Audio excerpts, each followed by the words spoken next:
ngày tua in lâu pi ca sa a he zo boy ka lung thim in e he pi na let dan hima ka sa gen sendi gwale boy lalpa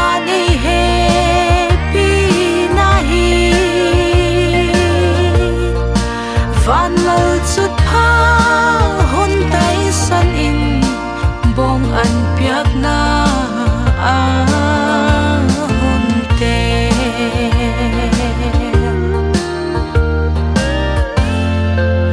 huap lian hi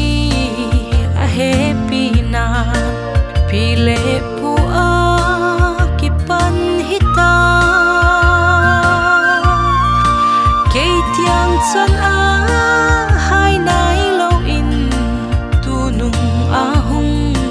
piang kit kiting tiang hoa gen sendi gwale boy lalpa ni happy nahi van lal chút pha hôn tay san in bong an piak na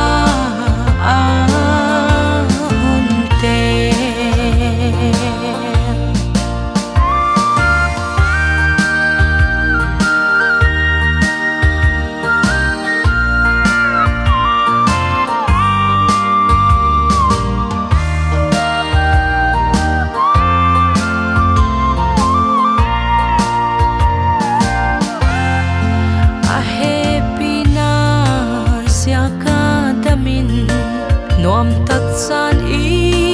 khosa se kwa ei thok sik thok beb hi lo in leilam al sol nan ei vuksa na la gen sendi gwale boy lalpa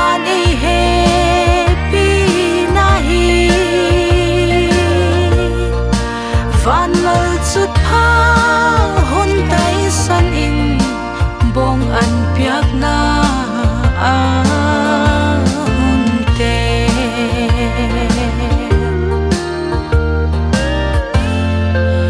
huap lian hi happy na pile pu kipan hita ke tiang chan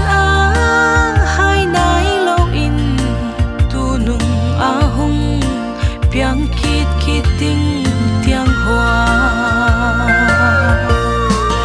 gen sendi gwale